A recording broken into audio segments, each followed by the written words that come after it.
endangered species na. Bakit kanyo? Yung binili ni kapatid na dito sa New Zealand. Sa New Zealand nung siya'y inikaya at piniling ng kanyang anak na mapunta dahilan sa pag-aandog ng kanyang anak. Isang libro, kapatid, nagkakahalaga dito sa Pilipinas, ng almost 25,000. At ngayon, nabili ng kanyang anak. At dito, tunay, kapatid, na buong-buo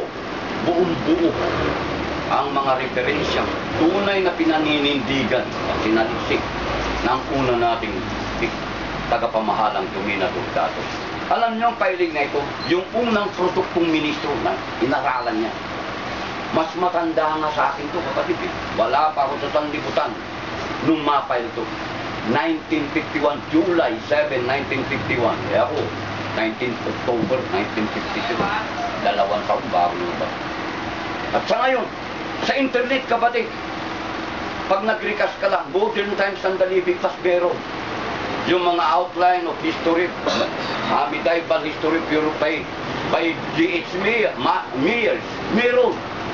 Yung medieval history of Europe, kay Robinson, meron dyan. Eh ngayon nga, kapatid, magugulat ka sa high-tech ng sanglibutan sa ngayon. Sa tablet, sa cellphone ni kapatid na Arlo, may Biblia, Tagalog.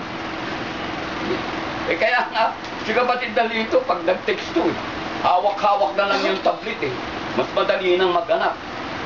Pipindutin lang yung Bible, tapos pipindutin yung book. Lalabas na yung book, tapos sa mga talata, gaganunin na lang dahil hindi ka nga touchscreen. Ang bilis. Pag ayun na. Babasa na. At kita nyo kung gaano kahiwaga ang mga pangyayari. Gaano man na nagiging high-tech tatakwat. Ako'y lubos na nagpapasalamat na isang tanda, kapatid.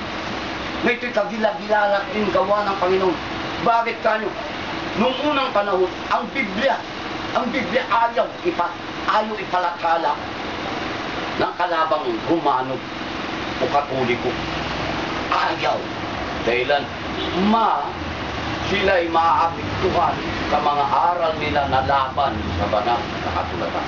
At ito, magiging katibayan ngayon. Ngayon, mga minamahal, tumutungo na tayo sa aral na mga panaginip at pangitain. Hindi kagaya ng nararanasan nating panaginip at pangitain na ang karamihan sa mga Pilipino kararanas ng panaginip dahilan ayon sa pag-aaral ng mediko o medisina, kaya nananaginip ang tao dahilan alin? Busog. Ayon sa kaugalian ng pag-aaral nila. Kaya malimit na managinip ang tao ay dahil sa busuga na kung minsan nagiging fatal. Sa paano magiging fatal, yung iba nababangungot hanggang sa mamatay sa kabusugan. Kaya ang mga doktor o manggagamot, sinasabi na paggabi huwag ka nang kumain kung maaari. Diba? Ngayon, ang tao pag nanaginip, ang mahirap dito hindi yung pakasay-say. Sa bagay, sinasaysay din naman yung pangitayan at panaginip nila. Datapot may katumbas na numero. Maya-maya pag lumakad na yung obrador, ito na. Kaya na. Anong subo ng ganito? Anong subo? May katumbas na. Pero ito, kapatid, itong panaginip at pangitay na pinagkakalob ng Amang Diyos sa kanyang mga lingkod. Lalong-lalo na sa aklat ni Pantas o Propetang Daniel, ang Amang Diyos ang nagkaloob ng bagay na ito. Kaya dito, ang mga apat na hayop, kako na lang, hindi na hayop, kailang bisi, di ba? Hayop at ang mga kahulugang nito. Tignan mo, napakahiwagat, napakalalim, kapatid, na kung ang mga ngaral o mga ministro, hindi, tunay na naliksik, nag-imbestiga, kapatid, hindi niya maipapaunawa, higit.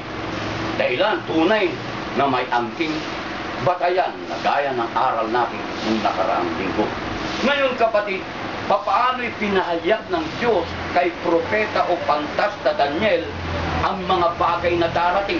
Kita niyo kapatid, ang tunay na layunin ng Amang Diyos, panaginip at mga pangitain, ipinagkaloob kay Haring Nabucodonosor, kay Haring Belsasar, at ngayon, yung kanyang lingkod na si Daniel na propeta at pantas, ay pinagkalooban din na lalong higit ang diwa po ay yung mga bagay na darating. Hindi pa man nakapangyayari sa panahon nila, pero may ipinapaaninaw na o anino ng mga bagay na darating. Ngayon kapatid, ating alamin kung paano ipinahayag ng Amang Diyos na makapangyarihan sa lahat kay sa kanyang lingkod o pantas o propetang Daniel ang mga bagay na darating. Narito po, Kapitulo 7 ng Daniel, talatang 1, babasa-basahin ko na lang po. Noong unang taon ni Belsasar na hari sa Babylonia, ay nagtaglay si Daniel ng isang panaginip at mga pangitain ng kanyang ulo sa kanyang higaan. Nagmagkagayay kanyang isinulat ang panaginip at isilaysay ang kabuuan ng mga bagay. Ito po kung paano ipinagkaloob ng Ama. Sa kanyang pagtulog, si Daniel, tunay sa ulo niya, parang naisulat ang isang panaginip, datapot na pakaraming pangitain, at ang tunay na napakalaga nito, ipinagkaloob ang kabuuan ng kaunawaan sa panaginip at mga pangitain yaon. Ngayon, paano ipapatunay at dapat nating sampalatayanan? Dito po sa 2, si Daniel ay nagsalita at nagsabi, may nakita ko sa aking pangitain at sa kinagabihan. At narito, ang 4 na hangin ng langit ay nagsisihip sa malalaking dagat, kamalaking dagat. Kapatid, kita mo, mismo si Daniel, may tunay sa kanyang puso na mga alam ang lahat ng mga lingkod ng Panginoon na gaya sa ating kapanahonan, nangyari ng una, kakapwa, napakalagang gustong ipahayag sa pamamagitan ng salita ni propeta o pantas na Daniel o lingkod na Daniel ng Panginoong Diyos, na narito nakita niya mismo sa pangitain na ang bagay na 4 na hangin. Ikita niyo kapatid, 4 na hangin ng langit umihihip sa malaking dagat.